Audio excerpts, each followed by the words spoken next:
కర్నూలు నగరాన్ని అన్ని విధాల అభివృద్ధి చేస్తున్నామని రాష్ట్ర పరిశ్రమలు, వాణిజ్యం, ఫుడ్ ప్రాసెసింగ్ మంత్రి టీజీ భరత్ అన్నారు. నగరంలో 4,30,00,000 రూపాయలతో పలు అభివృద్ధి పనులకు నగరపాలక సంస్థ కమిషనర్ విశ్వనాథ్తో కలిసి మంత్రి శంకుస్థాపన చేశారు. రోడ్లు, డ్రైనేజీ, కూడళ్లలో సుందరీకరణ పనులను ప్రారంభించారు. ఆటో డ్రైవర్లకు మద్దతుగా ఆటో నడిపి సంఘీభావం తెలిపారు.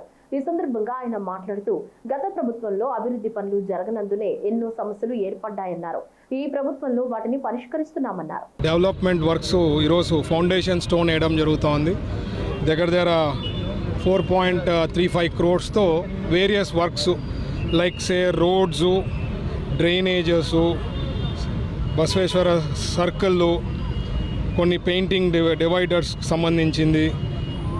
సో ఇట్లాంటివి రెనోవేషన్ ఇంకో సర్కిల్ దగ్గర ఇవన్నీ చేయడం జరుగుతోంది. ముందుగా ఏమంటే లాస్ట్ ప్రభుత్వంలో పనులు ఏమీ జరగలేదు. సో సమస్యలు చాలా పెరిగిపోయినాయి, ఇష్యూస్ చాలా ఉన్నాయి, క్లెన్లీనెస్ దెబ్బతినింది.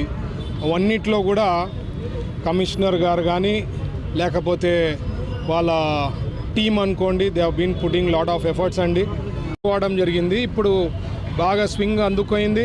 హోప్ఫుల్లీ ఏవేవి ఇంపార్టెంట్ వర్క్స్ ఉన్నాయో కొన్ని డికేడ్స్ నుంచి చేయని కూడా ఈరోజు మేము ఇప్పుడే అమీర్ హైదర్ నగర్లో దాదాపు 20 ఏళ్ళ పైన నుంచి అక్కడ రోడ్లు, డ్రైన్లు లేనివి ఉంటే అవి రోడ్లు, డ్రైన్లు కూడా ఇప్పుడు చేస్తున్నాం.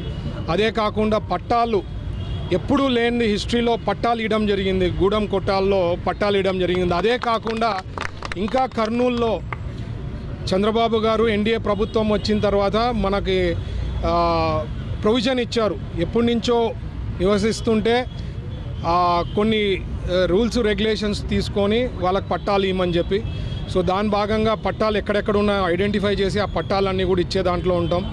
సో ఓవరాల్ డెవలప్మెంట్ వర్క్స్ ఈరోజు 4.33 crores దగ్గర అవుతోంది.